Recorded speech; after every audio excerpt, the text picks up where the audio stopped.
553 রানের একটা ম্যাচ, কত রেকর্ড হলো। রেকর্ডের দিকে যদি একটু ফিরে তাকানো যায় তাহলে পাঞ্জাব এবং কলকাতার ইডেন গার্ডেন্সের এই ম্যাচটা ইতিহাসের উল্লেখযোগ্য একটা ম্যাচ হয়েই থাকবে আজীবন। এবারের আইপিএলে শুরু থেকেই ব্যাটারদের তাণ্ডব দেখেই মনে হচ্ছিল দলীয় কোনো সংগ্রহই নিরাপদ নয়।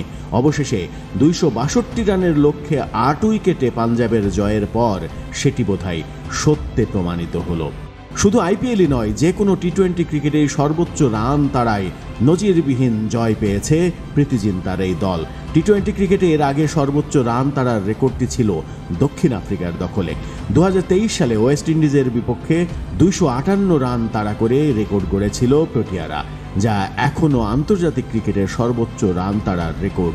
এতদিন আইপিএলে সর্বোচ্চ রান তাড়ার রেকর্ড ছিল রাজস্থান রয়্যালসের। চলতি আসরেই এই রেকর্ড তারা গড়েছে। এই জয়ের ফলে শুধু আইপিএল নয়, যে কোনো টি-20 ক্রিকেটে সর্বোচ্চ রান তাড়ার নজির গড়েছে পাঞ্জাব। টি-20-র ইতিহাসে এক ম্যাচে সর্বোচ্চ ছক্কাও হয়েছে এই ম্যাচে। সব মিলিয়ে 42টি ছক্কা হয়েছে। আগের সর্বোচ্চ ছক্কা ছিল 38টি, সেটিও হয়েছিল এবারের আইপিএলেই। গত 27 মার্চ সানরাইজার্স হায়দ্রাবাদ এবং মুম্বাই ইন্ডিয়ান্সের ম্যাচে সেই কীর্তি গড়েছিল দুই দল।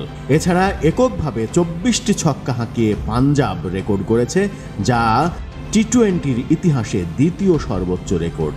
এদিন দুই দল মিলে 523 রান তুলেছে।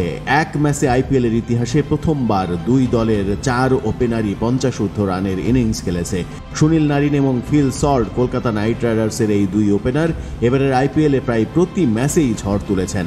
পাঞ্জাব কিংসের বিপক্ষেও এই ধারাবাহিকতা বজায় ছিল। মাত্র 63 বলে দুইজন গড়েছেন 138 রানের জুটি। এর আগে হায়দ্রাবাদ এবং বেঙ্গালুরুর ম্যাচে দুই ইনিংস মিলিয়ে 549 রান হয়েছিল। এছাড়াও হায়দ্রাবাদ এবং মুম্বাই ম্যাচেও 523 রান হয়েছিল।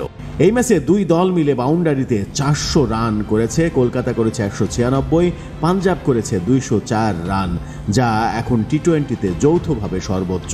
গতকালের ম্যাচে বল হাতে 60 রান দিয়েছেন স্যাম কারেন, যা আইপিএলে কোনো অধিনায়কের সবচেয়ে খরচে বোলিং।